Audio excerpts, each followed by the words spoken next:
हरे कृष्णा। सभी कोई उत्साहपूर्वक हाथ जोड़ करके दिव्य ध्वनि का उच्चारण करें। हरे कृष्णा हरे कृष्णा हरे कृष्णा हरे कृष्णा कृष्णा कृष्णा कृष्णा कृष्णा हरे हरे हरे हरे राम हरे राम राम राम हरे हरे हरे कृष्णा हरे कृष्णा कृष्णा कृष्णा हरे हरे हरे राम हरे राम राम राम हरे हरे। आप सभी का स्वागत है हरे कृष्ण प्रचार केंद्र खूंटी के तत्वाधान में एवं इस्कॉन भक्तों के सानिध्य में। आज हम सभी कोई बहुमूल्य समय व्यतीत करने वाले हैं अपने आध्यात्मिक चेतना को जागृत करने के लिए। कुछ समय पहले ही हमारी सुनील जी से बातें हुई और बातों का निष्कर्ष यह निकला कि प्रभु जी खूंटी के क्षेत्र में बहुत ही अच्छी तरह से भगवत कथा, भगवत गीता का प्रचार प्रसार, रामायण का प्रचार प्रसार किया जा रहा है। तो मैं भी अपने घर पे यह आयोजन करना चाहता हूँ। तो इसी बीच में हमारे इस्कॉन भरूच से युवा ब्रह्मचारी श्रीमान भक्त पवन दास आए हुए थे। तो हम लोगों ने इन्हें रिक्वेस्ट किया और हमारे रिक्वेस्ट को इन्होंने स्वीकार किया और इन्होंने ये समझा कि आध्यात्मिक चेतना लोगों को देना अति आवश्यक है और इसलिए इन्होंने एक बहुमूल्य समय निकाला है। आज आपके समक्ष भगवत कथा करेंगे, भगवान कृष्ण की कथा करेंगे, भगवत गीता के सिद्धांतों को प्रस्तुत करेंगे। आप लोग इसका पूर्ण रूप से आध्यात्मिक लाभ उठाएं और अपनी चेतना को जागरूक करें और कृष्ण भावना भावित की ओर आगे बढ़ें। हमारी यही आशा रहेगी। तो पुनः हम लोग एक बार और हरे कृष्ण महामंत्र बोलेंगे जिससे आप सभी का कल्याण हो और हमारे वक्ता को भगवान की दिव्य वाणी का गान करने में एक शक्ति मिल सके। हरे कृष्णा हरे कृष्णा कृष्णा कृष्णा हरे हरे हरे राम राम राम हरे हरे। हरे कृष्ण।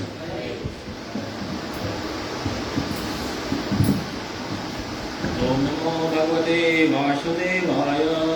ओम नमो भगवते वासुदेवाय। ओम नमो भगवते वासुदेवाय। ओम नमो भगवते वासुदेवाय। ओम नमो भगवते वासुदेवाय। ओम नमो भगवते वासुदेवाय।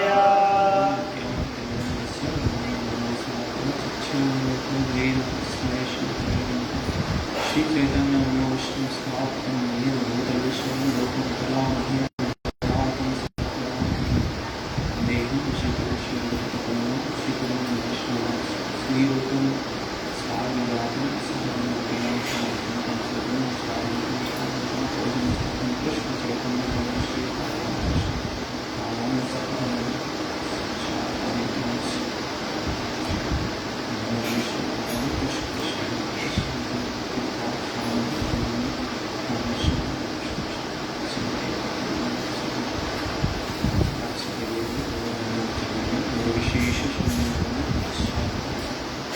जय श्री कृष्ण चैतन्य प्रभु नित्यानंद श्री अद्वैत गदाधर श्रीवासादि गौरभक्तवृंद।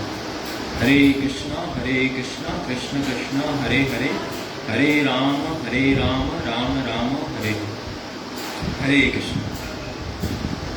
तो आप सभी का बहुत बहुत धन्यवाद क्योंकि जैसे प्रांत में आप इस कार्यक्रम को कराने के लिए अपना योगदान दे रहे हैं और इस दिशा में आप पहल कर रहे हैं कि आप भगवत तत्व के विज्ञान को समझना चाहते हैं। तो ये मनुष्य जीवन का मुख्य उद्देश्य है।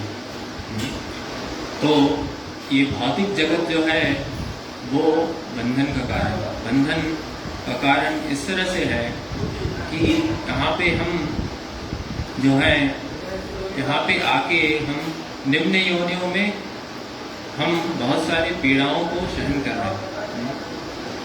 तो मनुष्य जो जीवन हमें मिला है वो इन सभी जो समस्याएं हैं उनका समाधान करने के लिए मनुष्य जीवन हमें मिला है।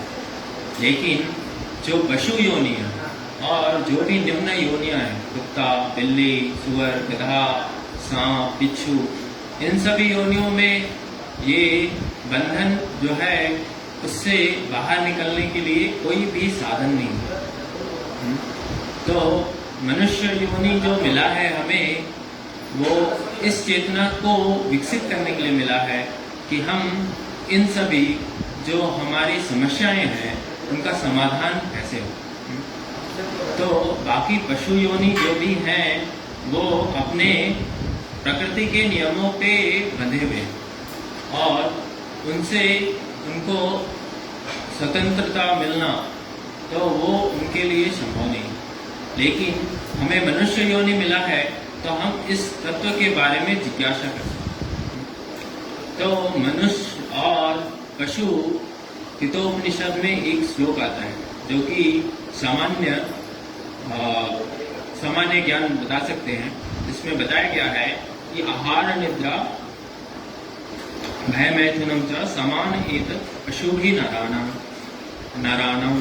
तो आहार खाने का सुख, सोने का सुख, मैथुन का सुख और बचाव करने के लिए घर का निर्माण का सुख या फिर कुछ भी अपना एसेट जमा करना, बैंक बैलेंस होना या फिर हमारे लिए कोई आदमी खड़ा रहना जो कि हमारे दुख और सुख में हमारे साथ रहे।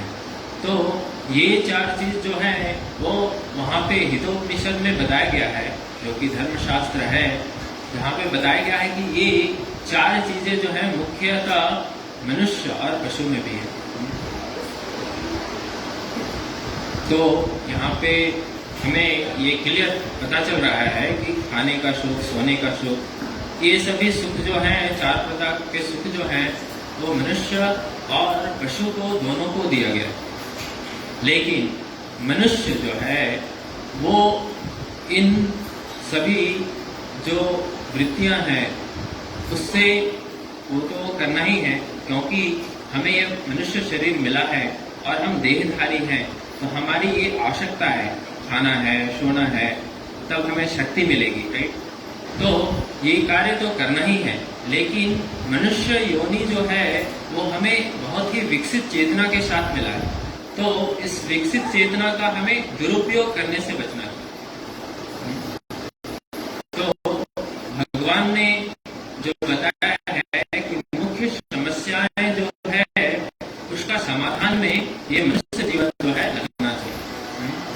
तो मुख्य समस्याएं जो है वो भगवान ने भगवत गीता के 13वें अध्याय में बताया। मुख्य समस्या जो है वो जन्म, मृत्यु, जरा, व्याधि।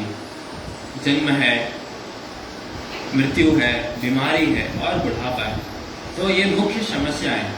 तो मनुष्य जीवन का लक्ष्य होना चाहिए कि हम इसका सदुपयोग करें। धर्मे ही देशा अधिको विशेषा धर्मेण हीना पशु भी नारा। तो धर्म के बारे में जिज्ञासा करें। धर्म का वास्तविक अर्थ है, धर्म के बारे में जानने का अर्थ ये है कि हम जो मनुष्य योनि हमें जो मिला है वो अगर हमें मिला है तो हमें मनुष्य जीवन में आके पूछना है कि मैं कौन हूँ, मेरे जीवन का उद्देश्य क्या है।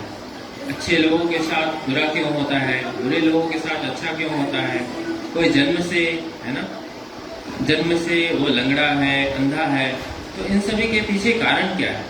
तो ये सभी जो जिज्ञासा है वो मनुष्य योनि में आके ये अपने उन्नत चेतना के द्वारा ये सभी जिज्ञासाओं को व्यक्त करना है मनुष्य जीवन में आकर। मनुष्य जीवन जो है आज पूरा समाज अगर देखे तो मनुष्य जीवन की सारी शक्ति केवल खाने, सोने, घर बनाने, इन सभी क्रियाकलापों में पूरे तल्लीन हो गए और इसके अलावा वो कुछ भी नहीं कर रहे। तो मनुष्य जीवन इसलिए नहीं मिला। मनुष्य जीवन जो मिला है हमें यज्ञ करने के लिए मिला। यज्ञ जो है वो यज्ञ क्या है? यज्ञ मतलब भगवान विष्णु का नाम एक यज्ञ है। यज्ञ करना हमारा कर्तव्य है। यज्ञ करना मतलब धर्म का पालन करना। तो भगवान भगवद गीता में बताते हैं कि मनुष्य जो योनि मिला है, जो प्रजा है, मनुष्य प्रजा, उसका कर्तव्य, मुख्य कर्तव्य है कि उसे भगवान विष्णु की प्रसन्नता के लिए कार्य करना है। हमें भगवान विष्णु की प्रसन्नता के लिए क्यों कार्य करना है? क्योंकि हम भगवान के अंश हैं। भगवान भगवद गीता में बताते हैं कि हम जो है ये शरीर नहीं है, लेकिन जो पशु की चेतना है, वो पशु चेतना में लोग अपने आप को केवल शरीर से ही अपना मूल्यांकन करते हैं। तो उस जो चेतना है, पशु की चेतना, उसमें आहार, निद्रा, भय, मैथुन तक ही वो सीमित रहता है। लेकिन मनुष्य की जो चेतना है वो कुछ आगे के जिज्ञासा के लिए है कि हमें मृत्यु नहीं चाहिए, हमें बुढ़ापा नहीं चाहिए, हमें बीमारी नहीं चाहिए। तो इन सभी समस्याओं का वो नितांत और उसका क्या समाधान है, ये पूछने के लिए मनुष्य जीवन की सारी शक्ति इसमें लगनी चाहिए। और वो पूछने का जो कार्य है वो भगवान के सानिध्य में रह के, भगवान जो प्रोसेस हमें भगवद गीता में दिए हैं उसका पालन करने से, यज्ञ करने से, तो यज्ञ करने से इसका हमारा समाधान हो। तो यज्ञ क्या है? यज्ञ जो है वो ऐसा नहीं है, यज्ञ का अर्थ ये नहीं है कि हमें एक विकल्प, एक तैयारी करना है और उसमें बहुत सारे, एक कुंड तैयार करना है और उसमें बहुत सारी लकड़ियाँ रखनी है ना, और फिर उसमें अग्नि प्रज्वलित करनी है और उसमें घी डालना है और स्वाहा स्वाहा करना है और बहुत सारे सामग्रियाँ डाल के वो यज्ञ, वो भी यज्ञ है। लेकिन जो कलयुग में विशेषता यज्ञ बताया गया है, वो यज्ञ जो है, यज्ञ का अर्थ ही होता है कि भगवान विष्णु की प्रसन्नता के लिए कार्य करना। और भगवान विष्णु की प्रसन्नता के लिए कार्य हमें क्यों करना है? क्योंकि हम जो है वो भगवान विष्णु के अंश हैं। तो अंश का क्या कार्य है? अंश का कार्य है जो उनके श्रोत हैं उनके लिए कार्य करना है। जैसे पिता है, पिता का पुत्र जो है अंश है, तो पुत्र का कर्तव्य है कि वो पिता के लिए कार्य करे। तो इससे उसको पिता को भी खुशी मिलती है और पुत्र भी खुश होता है। उसी तरह से जो जीवात्माएं हैं वो भगवान विष्णु के अंश हैं और अंश होने के नाते हमें भगवान विष्णु की प्रसन्नता के लिए कार्य करेंगे तो हमें आनंद मिलेगा। और ये आनंद ऐसा है जो कि हमें ये जन्म मृत्यु जरा व्याधि की जो समस्याएं हैं उनसे हमें पार ले जा सकता है। तो ये यज्ञ करना बहुत ही आसान है। यज्ञ करना जो यज्ञ की विधि है वो कलयुग में बहुत ही आसान है। तो कलयुग में जो यज्ञ है वो भगवान को प्रसन्न करने की विधि जो बताई गई है वो है कि हरि नाम संकीर्तन यज्ञ करना। तो हरि नाम संकीर्तन यज्ञ को करने के लिए मनुष्य को कोई पैसे की खर्च नहीं होती है ना। हम भगवान राधा माधव का चित्र लगा सकते हैं, छवि लगा सकते हैं और उसके सामने हम बैठ के ये यज्ञ को आरंभ कर सकते हैं। और यज्ञ को करने के लिए बस घर में जितने भी सदस्य हैं वो बैठ के भगवान के पवित्र नामों का जप करें तो ये यज्ञ हो गया। यज्ञ का अर्थ ही है भगवान विष्णु को प्रसन्न करने का। यज्ञ का अर्थ नहीं है केवल दिखावा के लिए हवन कराना, आहुति देना, तो वो भी एक यज्ञ है, वो भी विधि है, लेकिन अभी जो कलयुग चल रहा है इसमें वो प्रोसेस को हमें अपनाना वो मुश्किल है। तो जो यज्ञ की विधि है वो संकीर्तन यज्ञ है। संकीर्तन यज्ञ में अभी हमने संकीर्तन यज्ञ किया। आपके घर में प्रोग्राम करने से पहले, फंक्शन होने से पहले हमने संकीर्तन यज्ञ किया। वो संकीर्तन यज्ञ करने से यहाँ पे सभी की चेतना जो है वो भगवान के प्रति, भगवान के वो उसमें आश्रय, उसमें आधार मिलेगा भगवान के प्रति हमको। तो ये संकीर्तन यज्ञ करने के लिए आप कोई भी का समय, आप शाम में या सुबह में, है ना, बैठ के आपके घर के सभी सदस्य बैठ के हरे कृष्णा महामंत्र के उच्चारण करें, जोर जोर से भगवान के नामों का जाप करें। तो ये जो है, ये यज्ञ न करने से क्या होगा कि हमें सभी तरह की समृद्धि जो हमें आवश्यक है, हमें सुख संपत्ति तो नहीं, लेकिन जो हमें आवश्यक है यहाँ पे भौतिक जगत में रहने के लिए, वो हमें सब कुछ मिलेगा। भगवान ऐसा भगवद गीता में बताते हैं। तो ये यज्ञ करना चाहिए हमें। मनुष्य जीवन में आके ये यज्ञ की बहुत ही आवश्यकता है। और यज्ञ न करने से हम जो है भगवान विष्णु को प्रसन्न करेंगे। जैसे कि भगवान भगवद गीता में बताते हैं, तो जो भगवान विष्णु को अर्पित करके अगर हमने भोजन किया है, भगवान विष्णु को अर्पित कर दिया है, हमने भगवान के लिए प्रसन्नता के लिए बनाया और उसे अर्पित कर दिया, तो वो अन्न जो है वो सामान्य नहीं है, वो भगवान का प्रसाद है, वो यज्ञ करने के बराबर ही है। और उसे ग्रहण करने से हमारे अंदर में जितनी भी अशुद्धियाँ हैं, हमारे आत्मा में और हमारे मन में जो भी अशुद्धियाँ हैं, काम क्रोध मद मत्सह, तो ये सभी अशुद्धियाँ हैं, उनको काट पाएंगे हम धीरे धीरे, और हम शुद्ध भगवान की चेतना को प्राप्त कर सकते। भगवान की चेतना, भगवान जिस चेतना को विकसित करने के लिए हमें मनुष्य जीवन दिया है, उसको हम प्राप्त कर पाएंगे। तो हमें भगवान की विशेष कृपा से जो है यहाँ पे ये मनुष्य जीवन मिला है, तो यहाँ पे हम व्यर्थ में अपने समस्याओं का समाधान निकालने के लिए, जो तथाकथित समस्याएं हैं उनका समाधान निकालने के लिए प्रयास नहीं करना। और मनुष्य जीवन जो है मुख्यतः हमें कैसे हम जो है सत और असत गुणों को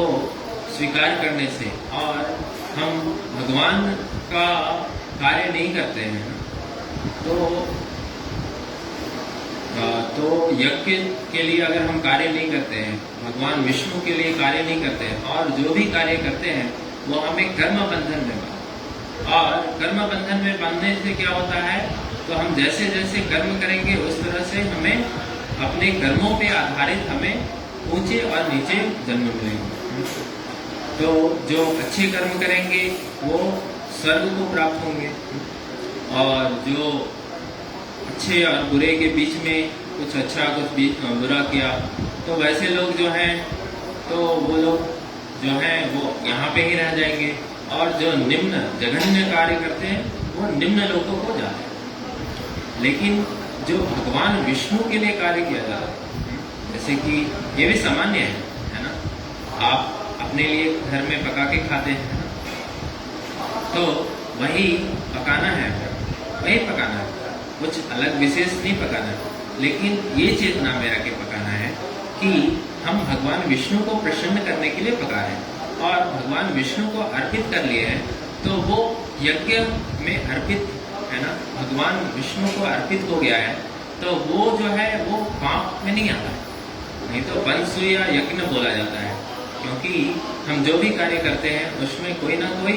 हम अपराध करते हैं। जैसे हम चलते हैं, तो चलने से क्या होता है कि हम कितने जीव हैं जो दिखते नहीं हैं हमें अपने नगण्य आंखों से, तो उनका वध कर देते हैं। हम जब वायु लेते हैं तो कितने सारे वायु में बहुत सारे जीवाणु होते हैं, वो भी अंदर जाते हैं जीव।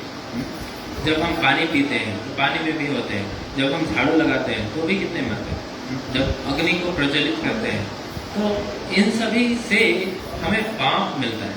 लेकिन जब ये सभी कार्य जो है भगवान विष्णु के लिए हम समर्पित करते हैं, भगवान विष्णु को ये अर्पित कर देते हैं, तो फिर इसका जो है हमें परिणाम नहीं मिलता। तो बहुत ही सरल है, इसमें कोई कठिनाई नहीं है। हम जो कुछ कर रहे हैं वो भगवान विष्णु को अर्पित करके करें और भगवान विष्णु की प्रसन्नता के लिए करें, तो ये सब कुछ सरल हो जाएगा और हमें पाप का भोगी नहीं बनना।